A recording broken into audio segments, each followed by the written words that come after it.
Good morning. Mr. President, I'm deeply grateful for your name of the All Americans. As the son of an immigrant family, I'm happy to be a guest in this country, which was largely built by such families.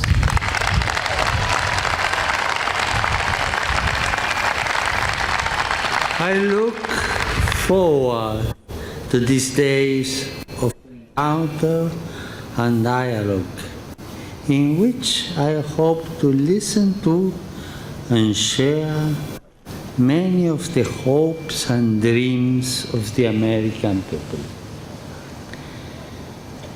During my visit, I will have the honor of addressing Congress, where I hope, as a brother of this country, to offer words of encouragement to those called to guide the nation's political future in fidelity to its founding principles. I will also travel to Philadelphia for the 8th World Meeting of Families to celebrate and support the institutions of marriage and the family at this critical moment in the history of our civilization.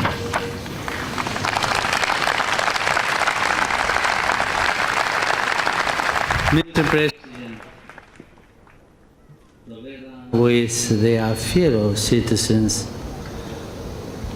American Catholics are committed to building a society which is truly tolerant and inclusive, to safeguarding the rights of individuals and communities, and to rejecting every form of injustice, discrimination.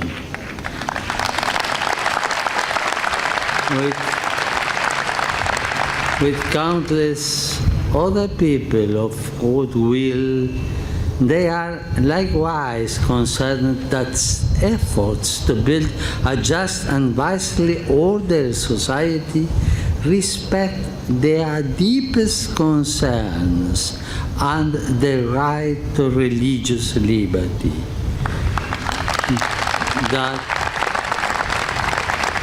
That freedom remains one of America's most precious possessions. And as my brothers, the United States bishops, have reminded us, all are called to be vigilant, precisely as good citizens, to preserve and defend that freedom from everything that would threaten or compromise it.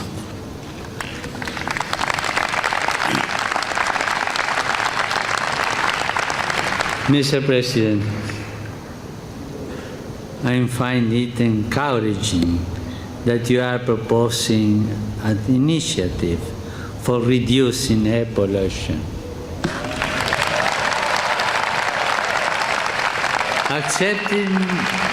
Accepting the urgency, it seems clear to me also that climate change is a problem we can no longer be left to a future generation.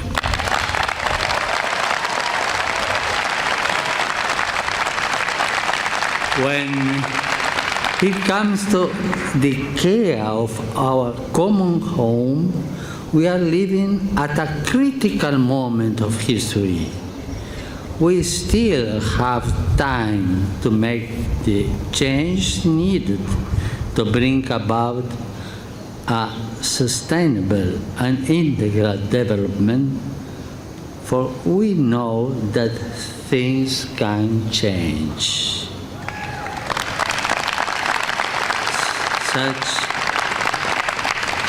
Such change demands on our part a serious and responsible recognition not only of the kind of the world we may be leaving to our children, but also to the millions of people living under a system which has overlooked them. Our common home has been part of this group of the excluded, which cries out to heaven and which today powerfully strikes our homes, our cities, our societies. To use a telling phrase of the Reverend Martin Luther King, we can say that we have defaulted on a promissory note, and now is the time to honor it.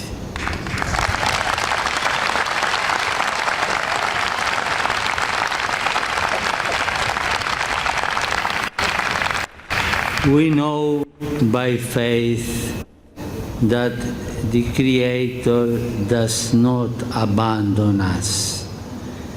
He never forsakes His loving plan or repents of having created us. Humanity has the ability to work together in building our common home. As Christians, inspired by this certainty, we wish to commit ourselves to the conscious and responsible care of our common home.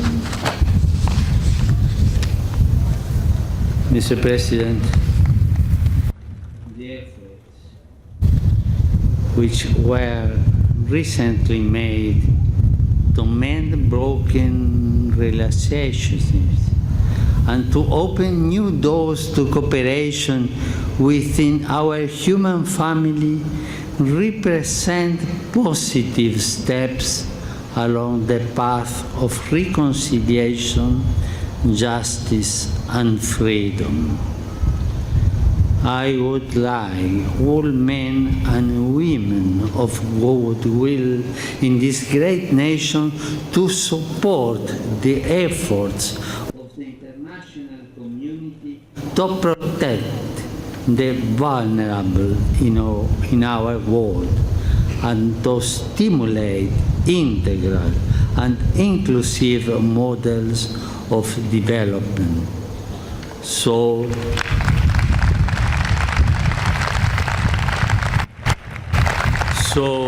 that our brothers and sisters everywhere may know the blessings of peace and prosperity which God wills for all His children. Mr. President, once again, I thank you for your welcome. And I look forward to these days, your country. God bless America.